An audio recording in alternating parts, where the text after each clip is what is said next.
welcoming in the KRUST. Yeah. How's it going? Very good. You? Yeah, good, thanks. Good to see you. Yes, that's good. All right, let me just settle down here. In the background, we've got one of your classics. Yeah. How does it make you feel listening to this? Quite emotional. Yeah? Yeah. It was very challenging album to make, this one. Yeah.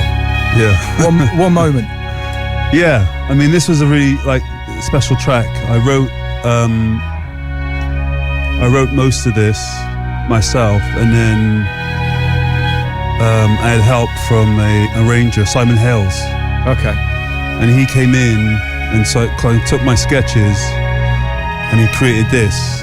And then when they recorded it in Holloway Road, I went to see them trying to do it, and it was like, it's just really emotional. You know what I mean? Like having this piece of music that you sketched out, and there's like a 30-piece orchestra all playing it back. Right. Okay.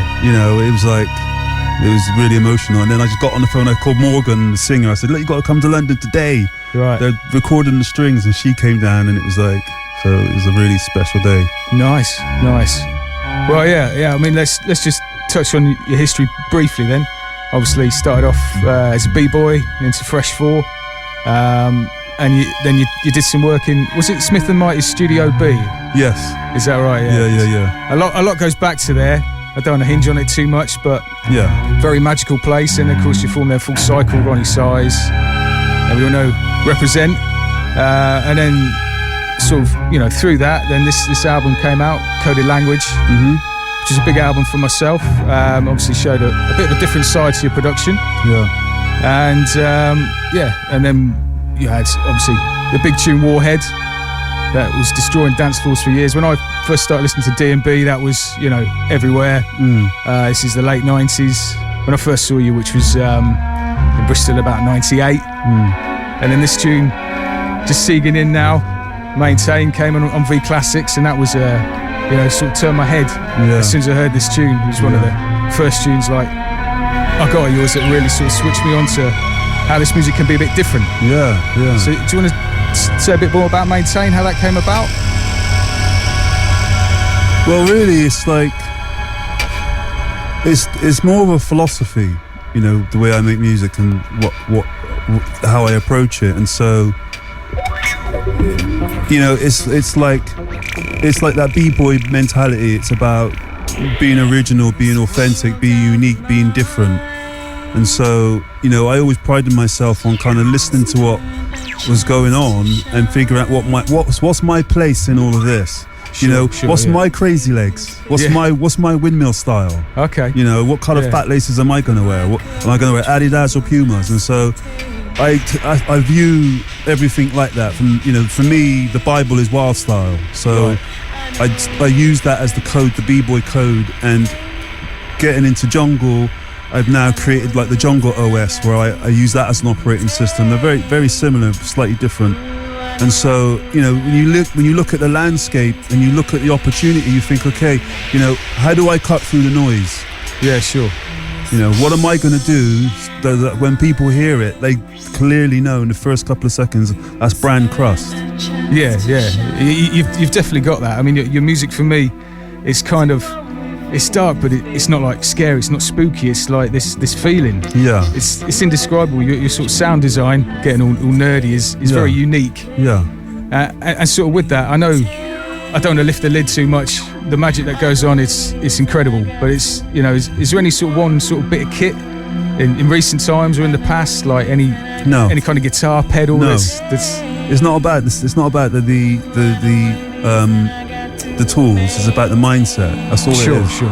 I've been coaching and mentoring creatives for the last 20 years, and everybody wants to know how I made Warhead bassline. It's It's not about Warhead bassline. No, you missed the point. You know what I mean? It's like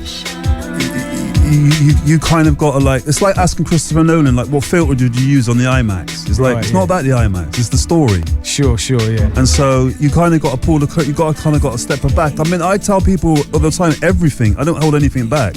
No. But no one wants to do the work. No, yeah, I see what you mean. They just want the quick fix. Yeah, they want the quick fix. Yeah. And you know, I can tell you, it's not a secret how I made Warhead bassline, and it is I touched the wires. Yeah, I know that, mate. That's a classic, isn't it? Yeah. And so everyone's like trying to say, oh, is it a Moog? Is it a Moog? Oh, is it this SH101? Is it da-da-da? It's like, nah, it's like it was an accident. And so one of the things we used to do at Full Cycle, we used to like a thing called Stumble on a Style. Right. And it was just like, just jam.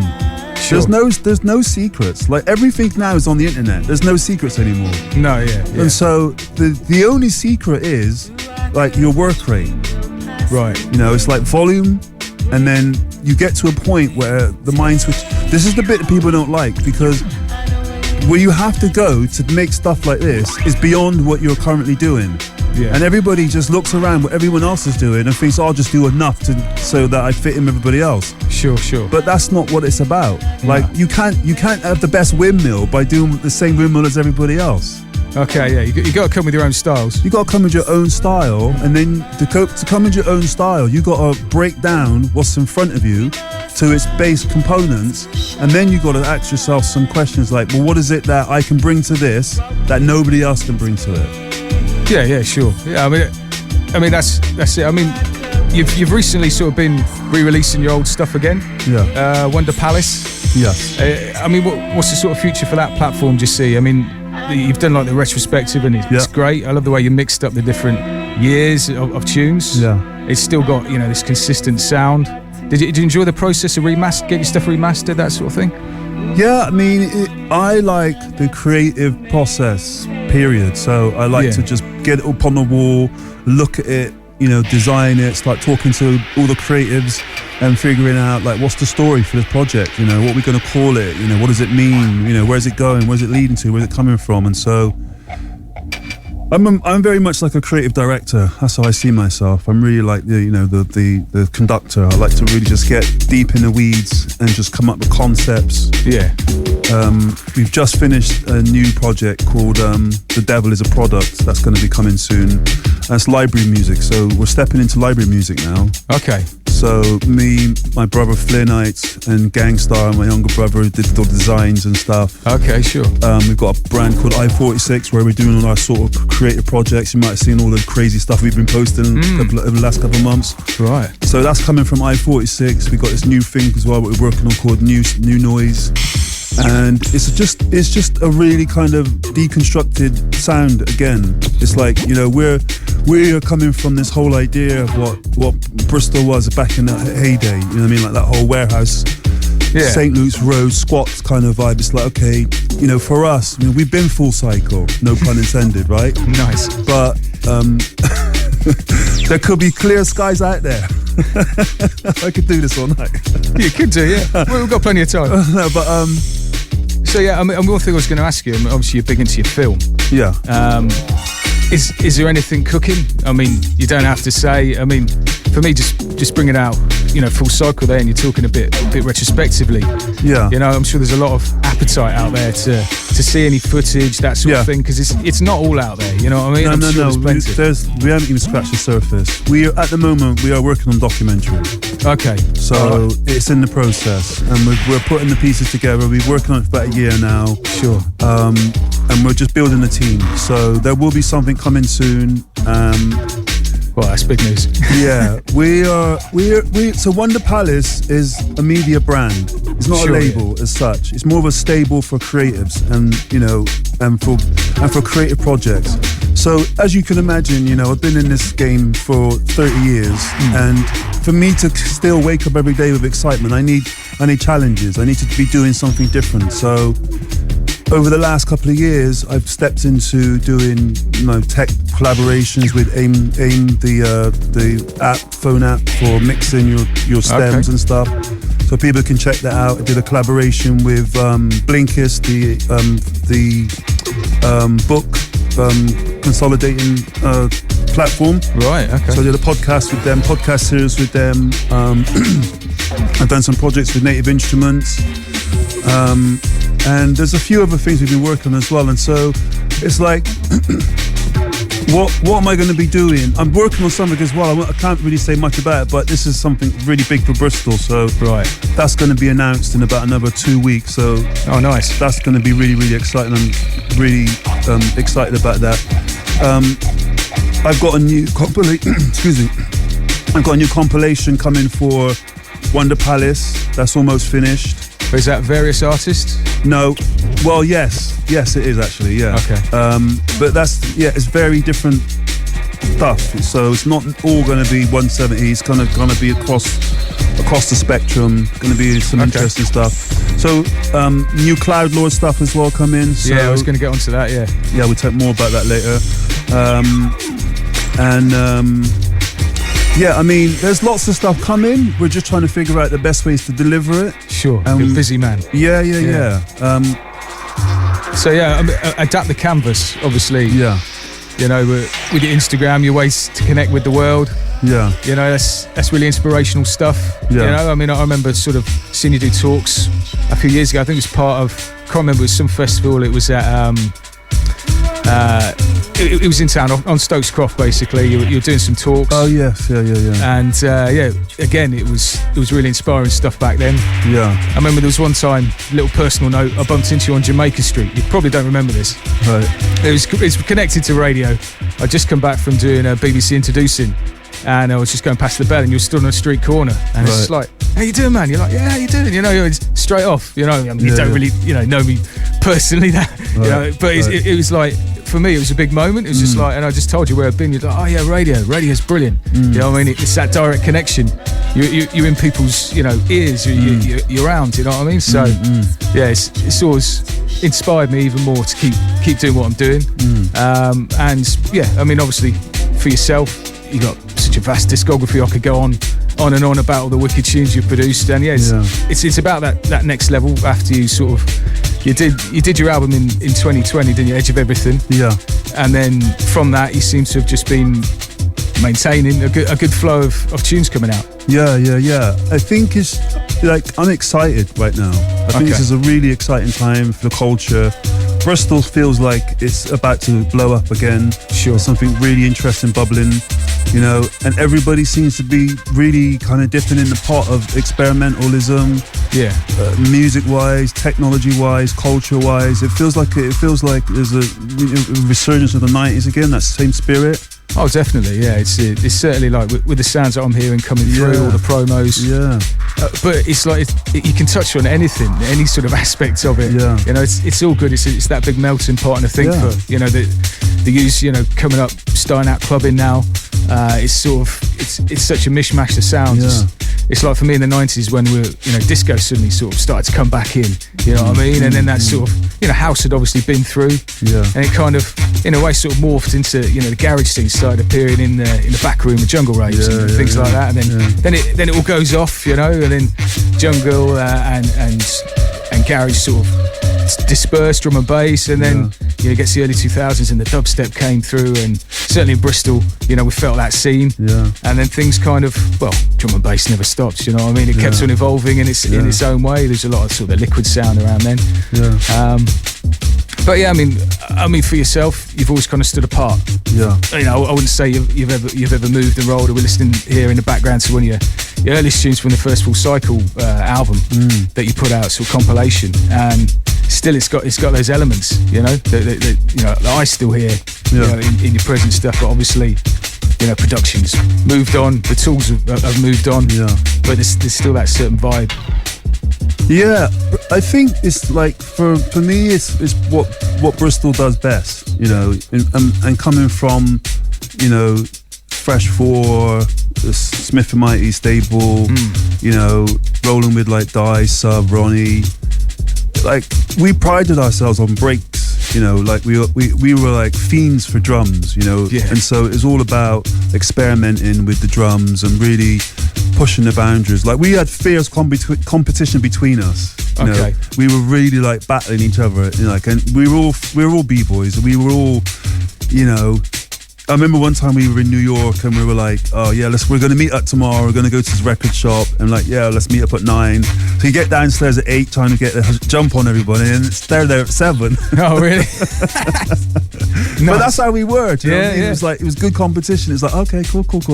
And so that's what drove us. That's what drove us to always try and, outdo each other. You'd always bring a tune to Dies or Ronnie's and stuff, and we'd just be there listening to each other, and amazing. just pushing. Like, how did you do that? How did you do that? Oh, we did like this. Oh, cool, show me. And like, it was a healthy competition, but we never held back from each other.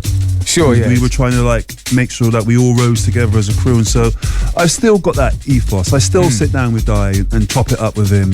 I still sit down with my brothers and and chop it up with those guys. Do you know what I mean? And sit down with a few other people. I'm very much spurred on by the challenge of if I can still do something that shocks me.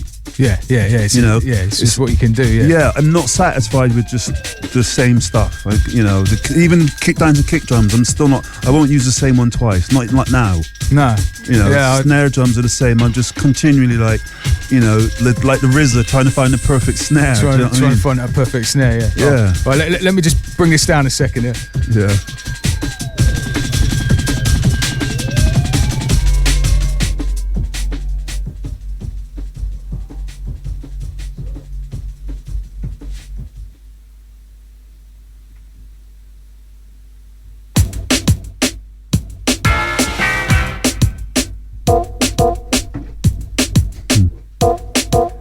Have to bring in another one. We've got. So I mean, we were going to get around to some newer tracks. I just brought along a bit of a selection. Yeah. This was always going to be a bit freeform of the way it went. Yeah. It's live radio. Yeah. It's all good. So I mean, have you bought something new? Yeah. I've got a couple of new things. Okay. Yeah. I just. I mean, obviously we've been touching a lot on the past and.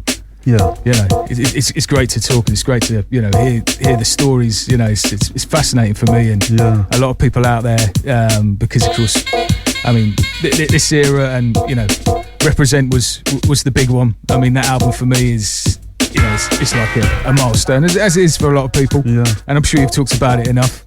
But I mean, the Art Comanche album is one that's sort of regrown on me. Yeah, you and Di. Yeah, doing chops. I mean, is there any more? I mean, I know you're working with Need for Mirrors now, and you might not want to talk about anything else you're doing, but me and Di have got something that we've done that people are going to be really surprised when they hear it. That's what I'm going to say. Okay, well, that's good. Yeah. Di's been a collaborator. We've been collaborating for many years. You know what I mean? And so we're like sparring partners. Yeah. We keep. The Comanche thing was a coming together of the sort of the folk and the hip hop and the soul and the blues. Yeah. Di's ability to combine that live element and mix with my craziness, and it always comes out something interesting. So we worked on a project a while ago, and it's going to see the light of day. So it's really different, really experimental. It's been an amazing journey to seeing that come to fruition. So I'm really excited about that project. Nice. Yeah, I mean, obviously Cloud Lord, as you keep saying, Need for Mirrors. How did that come about then? I mean, that was. I've known Moses for, I don't know, maybe 20 years. I met him. First time I met him was in New Zealand. Yeah.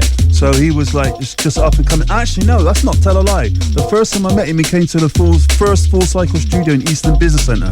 Right. Okay. Yeah, he came there with his then girlfriend. Is that through the V Recordings sort of? No, this is way before that. Way before that. Way before that. This is when I think they were still living in Australia then. Oh right. Oh, sorry, New Zealand then. New Zealand. So he was just passing through. Yeah, he came over on holiday or something. They came to the Mecca, right? Right. Yeah. So that was the very first time, and then we must kept going back to Australia, New Zealand. All that we bumped into him, and then he ended up moving here, and then I was living in London for 10 years. Yeah. And just whatever, he was building his sound, and then we just talked and collaborated and said, let's just try this project together, and it just turned into what it is now. And so that's a fun project to work on. Moses is I think he's one of the best producers out there for the genre and what he's doing, and it's just fun. Yeah. I want to work in environments where it's fun, it's exciting, where there's no bars hold back, and everybody's like, let's go, let's keep pushing. And so if you hear the progression of where that project started to where it is now, and where we're taking it in the next 12 months, it's just exciting. Yeah, it's just exciting to keep doing it. We've got loads of plans for that as well, so that's a fun project to do, and people are going to be like pleasantly surprised what they're going to hear for the rest of this year on that project. Okay, sick. Yeah. I mean, it's Soul in Motion Records, and Soul in Motion was a big tune. Did he get the okay for that? Yeah. Nice. Yeah. That's really good, man. And you've got a night coming up, V Classics. We played Maintain earlier. Yeah. How do you feel about the sort of the throwback raves? I mean, for me, I was raving at the end of the 90s. Yeah. There's a night coming up in Birmingham for the Q Club. Yeah, that looks great. Yeah. So I'm going to that. It's a day rave. Yeah. Day raves are killing it, bro. Yeah, that's it. Yeah. I'll probably be like. Yeah, I'll probably be driving, to be honest. I don't know. Got a few mates going up, like the old crew. Yeah. So that's the next sort of level, really. For I don't know. Do you know what? Listen, man. We are the first, to reach the age that we are of junglists. Like this is it. Yeah. This is the front line, right? And so whatever we decide is going to happen, we're the ones that's going to make it happen. And so I think we are in a really interesting, I think culturally and universally, planetarily, we're in a really interesting phase where there's a mix of so many different things, and there's a melting pot, and there's an explosion, and there's a tipping point, and it can go either way. You know? Sure. I think one of the interesting things about culture as a whole is that you can pick it up from any piece, any point, and create something with it.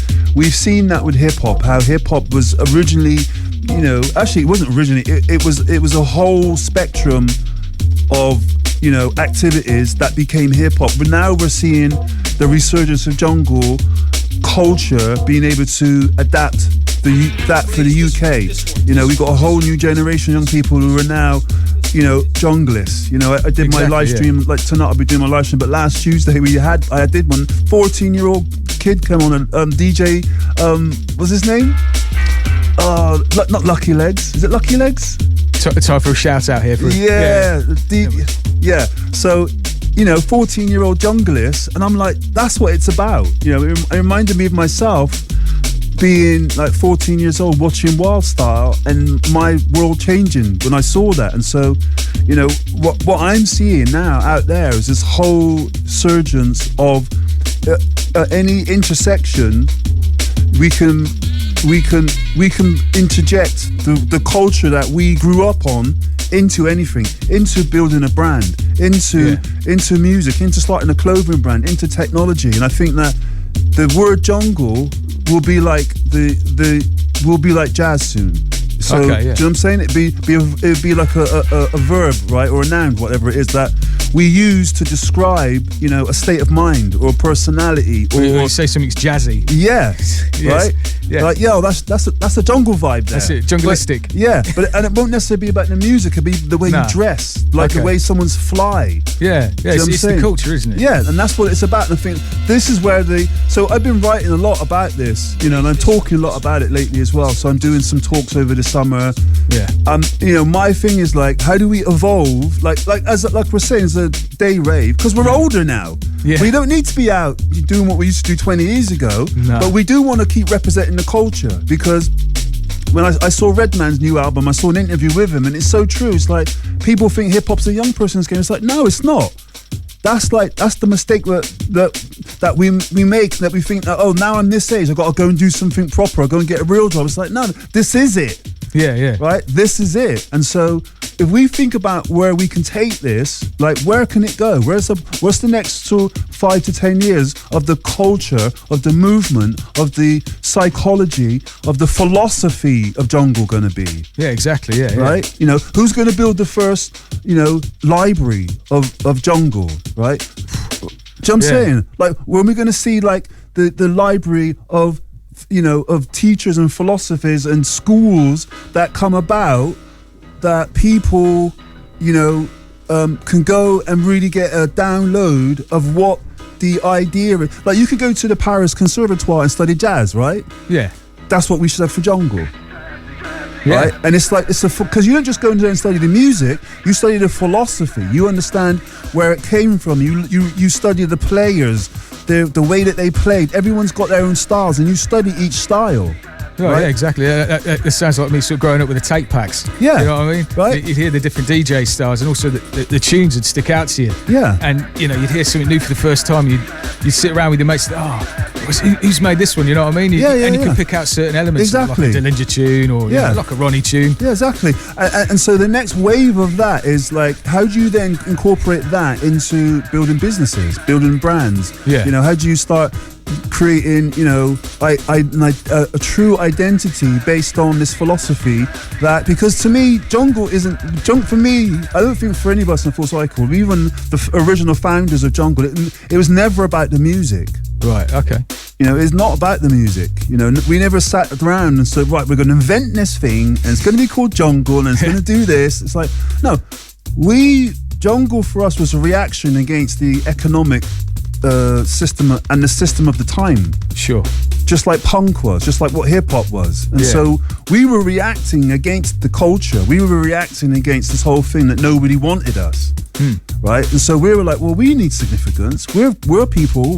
We got ideas. We can do stuff that could contribute to society, but not the way that you want it to be done. And so we created this thing. On your own terms. On our own terms, yeah. So the creation of it, that's what it is. It just happened to be, for some of us, it was actually making music. Some of us started book companies. Some of us started radio stations. Some of us started shops. It was all the same group of people, but everybody did their own thing. But just because somebody started a shop, they're not a junglist? Well, of course, they're all contributing exactly. towards the culture. Exactly. So we're all junglists, and but we all do different parts in that as well. So that's what it was about. It was this movement it was a reaction against what was going on at the time, and so that's what's happening now. If you look at the conditions, so I had a meeting with someone the other day, and I always believed that we had our come up through the Tony Blair era, but we actually didn't. Right, it was we had our come up through the John Major era. Well, yeah, it was earlier. It was before he got to power. Yeah. I mean, people always look at '97 as the turning point because it represent Mercury Music, but it was all the work before that. Exactly. From 88, 89 for yourself. Yeah, and so when I realised that again, I was like, wow, and it just made me have to readjust my dates and really understand. It's like, well, that Thatcher era didn't just stop at like 90; it carried on to 97. Yeah. That was like, that's big, and so you start to understand the cultural and the political and economic kind of implications, and you start looking at the people, and you start to think, okay, so what was actually really going on for these people? Why they felt a need to create this, outpouring? Because if you listen back to Jungle, how energetic it was saying something. There was, the drums was talking to you, the bass was talking to you. It had a purpose. You know what I'm saying? It was waking the youth up. Yeah, it was a physicality that the sound sort of coming out of hardcore really sort of started to develop that low end thrust and then the break beats and then the energy picked up with the tempo. I mean, exactly. It's interesting for me to look back. I mean, I was too young to enjoy it in 93, 94, but it was around that period things started to creep up in tempo, into the late 150s, 160s. And as somebody that was there, I mean, was there a conscious thought to keep pushing the tempo? No, it just happened. I remember I was, heavily into hip hop, and when I was coming through, we used to go out to like Massive Attack, but they were called Wild Bunch. And they used to do these parties in St. Paul's.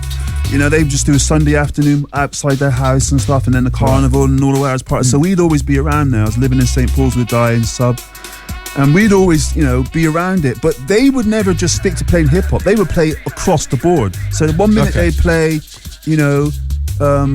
a Wild Star Break. Then they would play It's Yours, Tila Rock. Then they would play Eric B for President. Then they would play Public Enemy. Then they would play Pet Shop Boys. Then they would play Eurythmics. Then they would play Adonis. Then they would play Confusion. Okay. Right? That was all in one set. Yeah. And so that's how we grew up, listening to music. So when we did Full Cycle Parties, that's how we did it, because that was the culture we came from. So we never distinguished. You play the whole thing in your set. You play, pop music. You play the breaks. You play the acapellas. You play house tunes, you play like early rave techno tunes, and then for us it was like it wasn't. Then it was like Radio Babylon. Then it was like We Are E, and we were in the fields, but it was the exact same thing because we'd go to the fields and hear that music, and then you go to a traveller's party and they play, you know, some what's his name, Moby stuff, right? Early Moby stuff, or 808 State, and that's slightly the tempo has gone down a little bit now, right? Yeah. Then you'd hear like Charlie, Prodigy, right? Yeah. Do you know what I'm saying? So you'd have all these different varying tempos, and no one batted an eyelid. It was normal. So then what we would do, we come back, we go into the Studio B, Smith & Mighty's back studio, and we just get all the breaks out, and we start listening to the breaks and then chopping them up, putting them into the things, and then listening to all of our samples and start mixing and matching things together. Okay. And then it went from like, I think it would probably we started at about 160. You know, like the rave and sort of that kind of whole vibe was like 160, and then it kind of sort of, it just naturally went 160, 165, 168, and then sort of 170. It felt like, okay, this is like something different, some kind of like vibe, energy vibe there. Do you know what I mean? It felt like there was Amen at 170 is different than Amen at 160. It is, yes. It's a much sort of deeper role. It's just more. Yeah. It fills out the sound. Like I played a track earlier that it's got an aim at 160, and it's sort of it very much, you know, those cymbal crashes are less sharp. You know what I mean? It's just breaks like at once, like when you were lashing those jungle breaks at 170, and you've got 2 or 3 of them together doing different patterns. That is energy. That drives people crazy. You know, you just it feels like there's a lot of like release happening in that. So, you know, as much as it was a auditory experience, it was also a physical and spiritual experience. Yes. Yeah, I mean, tracks like this, I mean, this sort of takes me back, and I think with any music, there's a certain connection that you have to the time and the people that you're with. And I mean, this reminds me of my old crew, the Wormhole crew. We used to listen to tune into Cool FM in the Midlands. Yeah. You know, Spice, JB, Escape, all those people. I mean, they're still about, you know what I mean? And that was our sort of education before we come down to Bristol and eventually sort of moved here. Max came to uni here, putting on nights here.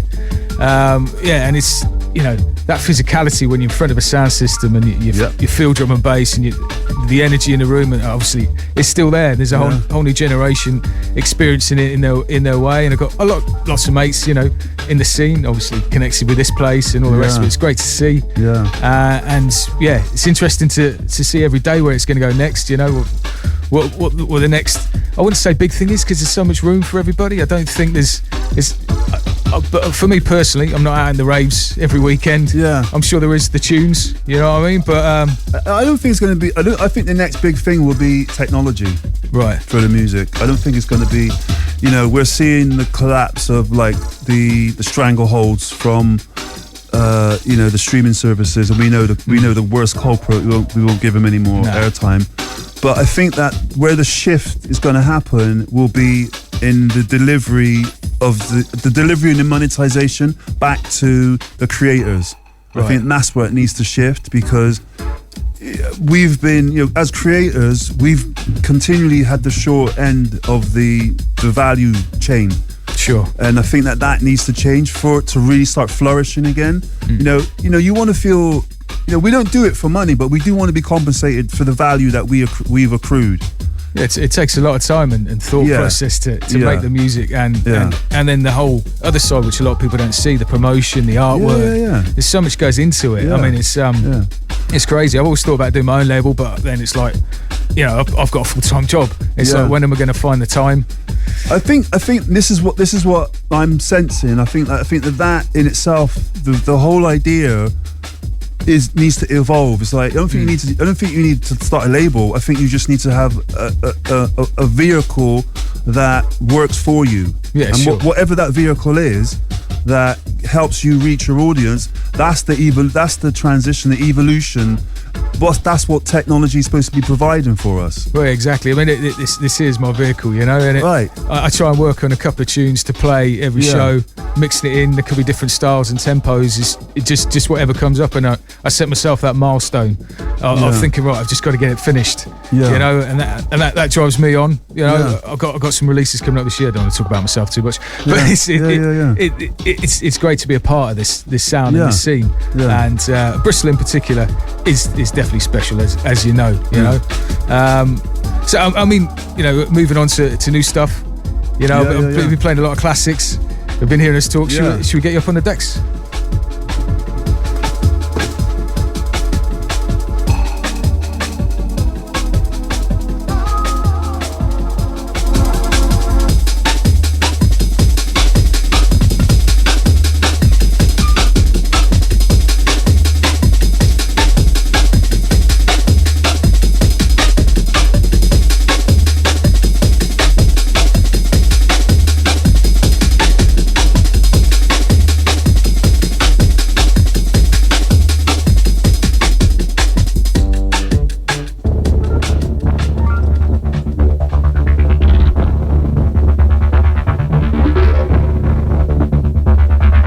Oh 3.7 FM.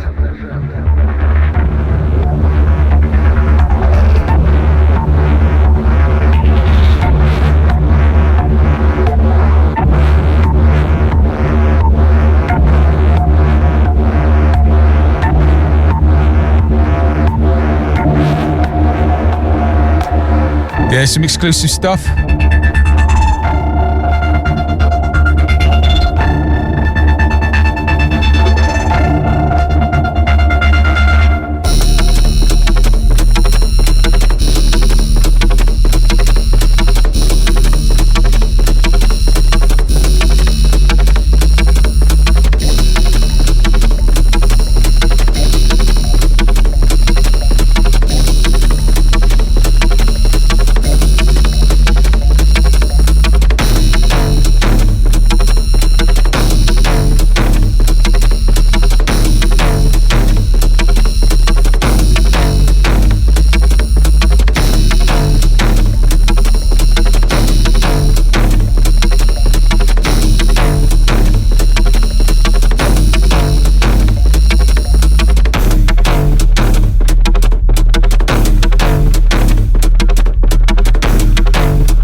103.7 FM.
Yeah, big thanks to the KRUST. Passing through.